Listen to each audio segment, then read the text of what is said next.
Sinabi ng Duterte, panagutin! Ikulong! Ikulong! Ikulong! Ikulong! Duterte, panagutin!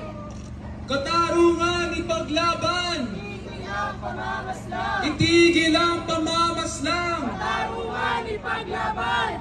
Karapatan ng mamamayan! Ipaglaban! Ipaglaban! Karapatan ng mamamayan! Mga kasama, sabay-sabay nating sabihin, Rejoin! Rejoin! Rejoin ICC! Rejoin! Rejoin! Rejoin ICC! Rejoin!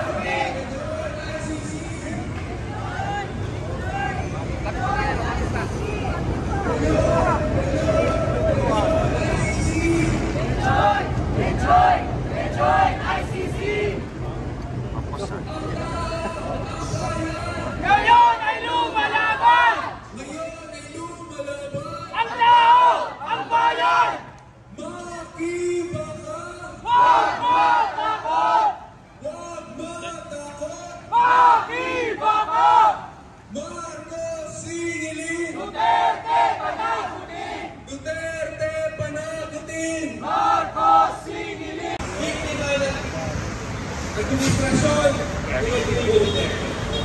Ano ang hinihintay ni Marcos Jr. kung bakit ayaw niya bumalik ang Pilipinas sa ICC? Malamang si Marcos Jr. ay natatakot din na pagkatapos Duterte, siya ang isusunod. Dahil nagpapatuloy ang paglaban sa karapatang pantao sa kanyang administrasyon. Natatakot si Marcos Jr.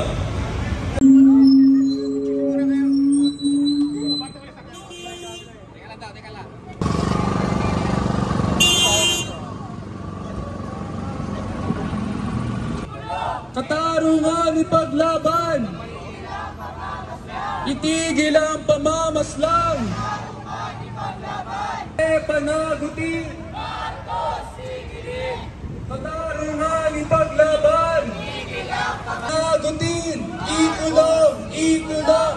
Ikulong! Ikulong! Duterte panagutin! Karapatan ng mga